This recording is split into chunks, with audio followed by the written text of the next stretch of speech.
大家好，我係亂博，好耐冇見。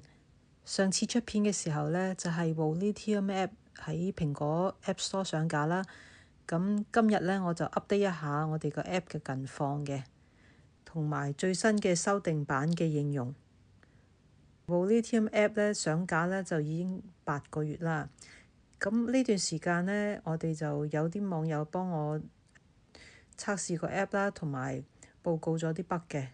我哋嘅 CTO 呢就根據呢啲 bug 嘅報告呢，就修改咗個 app 嘅。我哋仲加咗一啲新嘅功能啦，一方面就係希望普羅大眾呢可以更加容易咁樣用啦，同埋呢加咗個 showroom 嘅 function， 等大家可以搞展覽嘅。咁我陣間呢就會俾大家睇睇個 app 嘅功能嘅。撳入去個 account 嗰度呢，你就會見到啦，Mnemonic Key 呢有個 view 字嘅。你撳入去個 view 呢，你就會見到24組嘅 seed phrase。呢度呢，你就會見到個 copy 嘅 key 啦。你撳咗 copy 個 key 呢，你就可以將佢 copy and paste 落去第二啲地方度啦。咁呢，你就唔使用筆同紙呢去抄低佢。第二呢，就我哋加咗個 showroom 嗰個 function 啦。咁咧，你就可以揀一啲你自己中意嘅相啦，或者係 arts 啦，擺落去個展覽室，可以將條 link 咧就 share 俾其他人，邀請人入去睇你嗰個 showroom 啦。咁喺呢段時間呢，我哋仲做咗啲乜呢？就係我呢，就不停咁 call 一啲藝術家啊、攝影師啊咁啦，希望佢哋可以真正咁樣用個 app 咧去做一啲作品嘅版權認證嘅，同埋呢 portfolio 嘅認證。但係呢，唔係咁順利啦。我諗今時今日任何 cold call 呢，其實都係比較困難嘅，因為太多詐騙啦。咁尤其香港人啦，咁你叫佢 download 一個 app 呢，就其實都係困難嘅。諗清楚啦，咁就決定呢改向一個新嘅玩法嘅。咁陣間就再講嘅。首先呢，我就想講下呢段時間啦，測試啦，咁就遇到一啲嘅咩問題啦。有啲人呢，一 upload 咗張相之後呢，就刪 app，個相呢就 upload 唔晒呢，就又停咗啦。咁所以呢，就冇成功到嘅。佢可能呢，就佢覺得 upload 嘅時間太長啦。咁其實就唔係話太長嘅，不過呢，就唔係好似 Instagram 咁快啦，就一 upload 呢，就即刻上去嘅。咁因為始終呢，我哋係一個去中心化嘅 app 啦。咁所以呢，當你 upload 張相嘅時候呢，要經過幾個節點去確認啦，咁先至可以上到去嘅。Web3 嘅 app 呢，其實就唔應該係當係一個 Instagram 咁樣去用嘅，咁而係呢啲相呢，係因為係 NFT 嚟㗎啦，應用呢係應該係作為一種工具啦，例如係版權嘅認證啦。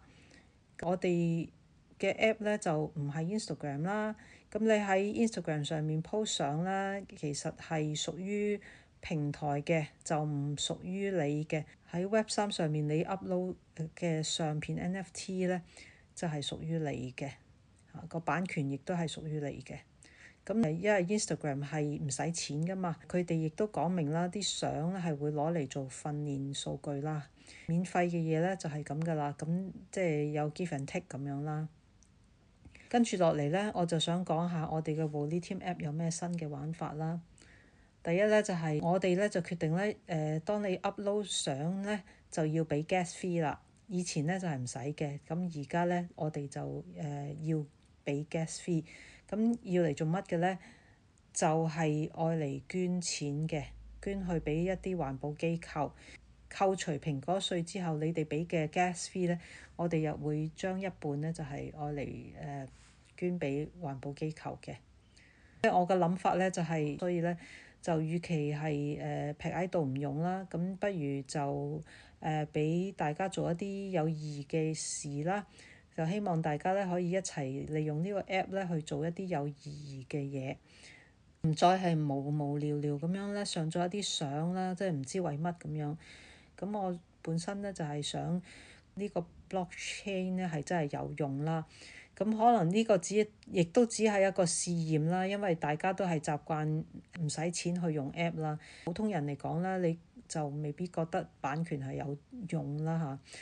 無論如何啦，咁我希望咧就留住大家可以經常咁用啦。咁所以咧我就決定係做一啲善事啦。另一個問題咧，我就想講下嘅就係可能有人會問啦，我哋會唔會發幣啦？因為好似一路都冇提過呢個問題啦。咁嘅而家咧用嚟俾 gas fee 嘅 token 咧，你唔應該當佢係加密貨幣咁講啦。咁因為我哋冇上交易所啦，咁一日你唔上交易所或者唔上呢個去中心化嘅交易所咧，咁我哋一日咧都唔係一個幣嚟嘅，咁我哋只可以當係一個積分嘅啫。